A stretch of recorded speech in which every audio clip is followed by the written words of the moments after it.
ಅರೆ ಕಡಿಮೆ ಹಾಕು ಆದ್ರೆ ಅಸಲಿ ಹಾಕು. MDH ಕಾಶ್ಮೀರಿ ಕೆಂಪು ಮೆಣಸಿನ ಪೌಡರ್.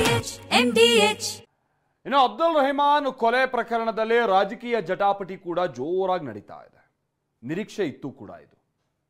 ಬಿಜೆಪಿ ಹಾಗೆ ಸಂಘ ಪರಿವಾರದಿಂದಾಗಿನೇ ಈ ರೀತಿಯಾದಂತಹ ಪ್ರಚೋದನೆಯಿಂದಾಗಿ ಹೀಗಾಗ್ತಾ ಇದೆ ಅಂತ ದಿನೇಶ್ ಗುಂಡೂರಾವ್ ಆರೋಪಿಸಿದ್ದಾರೆ. ಇದಕ್ಕೆ ಬಿಜೆಪಿ ನಾಯಕರುಗಳು ಕೌಂಟರ್ ಕೊಡ್ತಾ ಇದ್ದಾರೆ. ಕರಾವಳಿ ರಕ್ತ ರಾಜಕೀಯ, ಕೈ ಕಮಲ ಜಟಾಪಟಿ. ಈ ಸ್ಥಿತಿಗೆ ಬಿಜೆಪಿ ಸಂಘ ಪರಿವಾರ ಕಾರಣ ಎಂದ ದಿನೇಶ್ ಗುಂಡೂರಾವ್ ಆರೋಪಕ್ಕೆ ಬಿಜೆಪಿ ಕೆಂಡ. ರಕ್ತ, ಕರಾವಳಿಯ ರಕ್ತ ರಾಜಕೀಯ ಮತ್ತೆ ಚಿಮ್ಮಿದೆ.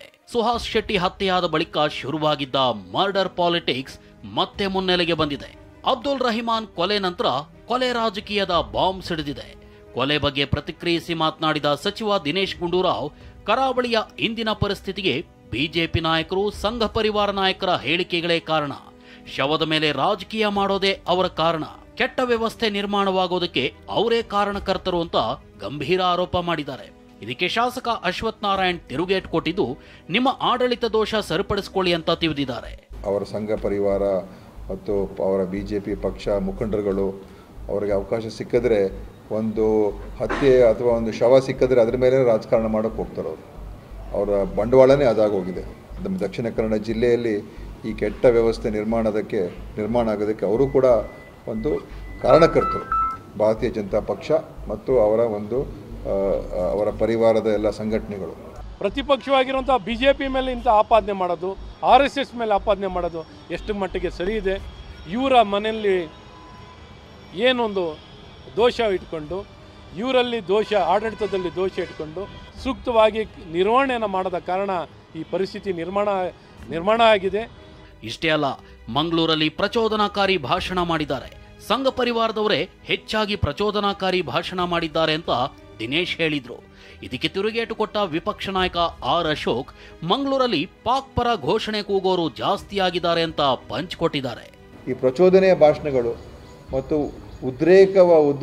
ಉದ್ರೇಕವಾದಂಥ ಒಂದು ವಾತಾವರಣ ನಿರ್ಮಾಣ ಮಾಡ್ತಕ್ಕಂಥದ್ದಕ್ಕೆ ಭಾಷಣಗಳು ಮಾಡ್ತಕ್ಕಂಥದ್ದು, ಇದೆಲ್ಲ ಇವತ್ತು ಈ ಸಂಘ ಪರಿವಾರದವರು ಹೆಚ್ಚಾಗಿ ಇದನ್ನು ಮಾಡ್ತಾ ಇದ್ದಾರೆ.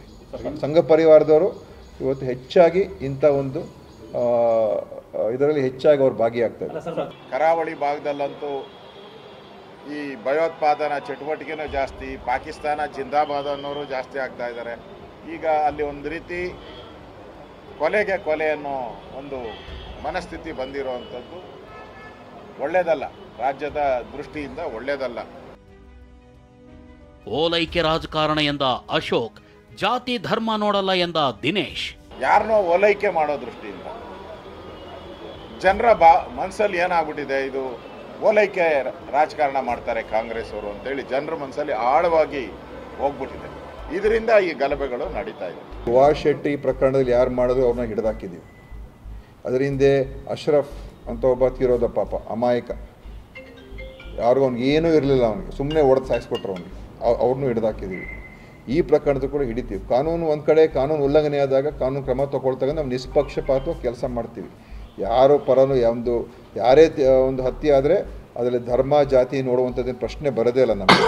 ಇನ್ನು ಕಾನೂನು ಸುವ್ಯವಸ್ಥೆ ಮರೀಚಿಕೆಯಾಗಿದೆ ಅಂತ ಆರ್ ಅಶೋಕ್ ಗುಡುಗಿದ್ರೆ, ಪ್ರತಿ ಮನೆ ಬಳಿ ಪೊಲೀಸರಿರೋಕ್ಕಾಗಲ್ಲ ಅಂತ ದಿನೇಶ್ ಗುಂಡೂರಾವ್ ಹೇಳಿದ್ದಾರೆ. ಈ ಸರ್ಕಾರ ಬಂದ ಮೇಲೆ ಕಾನೂನು ಸುವ್ಯವಸ್ಥೆ ಕೈ ಚೆಲ್ಲಿ ಕುಳಿತಿದೆ.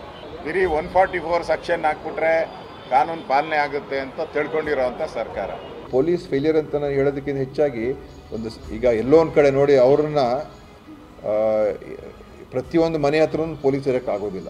ಕಾಂಗ್ರೆಸ್ ಸರ್ಕಾರ ಬಂದ ಮೇಲೆ ಕಾನೂನು ಸುವ್ಯವಸ್ಥೆ ಹಾಳಾಗಿದೆ ಅಂತ ಬಿಜೆಪಿ ಗುಡುಗಿದ್ರೆ, ಆರೋಪಿಗಳನ್ನ ಬಂಧಿಸ್ತೀವಿ, ಆದ್ರೆ ಬಿಜೆಪಿ ನಾಯಕರು ಲಂಗು ಲಗಾಮಿಲ್ಲದೆ ಹೇಳಿಕೆ ಕೊಡೋದು ಕೂಡ ಇದಕ್ಕೆಲ್ಲ ಕಾರಣ ಅಂತ ಕಾಂಗ್ರೆಸ್ ಕೌಂಟರ್ ಕೊಟ್ಟಿದೆ.